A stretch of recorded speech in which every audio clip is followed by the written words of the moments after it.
আসসালামু আলাইকুম। আশা করি সবাই ভালো আছেন। আলহামদুলিল্লাহ আমি অনেক ভালো আছি। প্রত্যেকটা মানুষের জীবনে ছোট বড় অনেক স্বপ্ন থাকে। কেউ বা চাকরি করে তার জীবনে স্থিতি থাকতে চায়, আবার কেউ তার নিজের স্বপ্নকে বাস্তবে রূপ দিতে উদ্যোক্তা হওয়ার পথটাই বেছে নেয়। তো আমি আমার লাইফে উদ্যোক্তা হওয়ার পথটাই বেছে নিয়েছি। কারণ আমি শুধু আমার নিজের জন্য নয়, অন্যদের জন্য কিছু করতে চাই। হয়তো এই পথে অনেক ঝুঁকি থাকবে, অনেক ব্যর্থতা আসবে। তো আমি বিশ্বাস করি প্রতিটি ব্যর্থতাই আমাকে আরো শক্তিশালী করে তুলবে।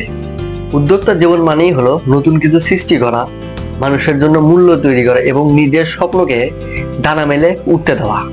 কিন্তু উদ্যোক্তা মানেই শুধু নিজের স্বপ্ন না, প্রতিদিন চ্যালেঞ্জ নেওয়া, নিজের ভেতরের ভয়কে জয় করতে শেখা, নতুন অভিজ্ঞতা এবং নতুন কিছু শেখা। আমি চাই আমার এই যাত্রায় আপনাদের সঙ্গে আমার উদ্যোক্তা লাইফ এবং বিভিন্ন শিক্ষামূলক ভিডিও শেয়ার করতে। আপনারা যদি আমার এই যাত্রায় সঙ্গী হিসেবে থাকতে চান তাহলে কমেন্ট বক্সে ইয়েস লিখুন। কিন্তু কারণ আপনাদের সাপোর্টই আমার সবচেয়ে বড় অনুপ্রেরণা হয়ে কাজ করবে। ধন্যবাদ।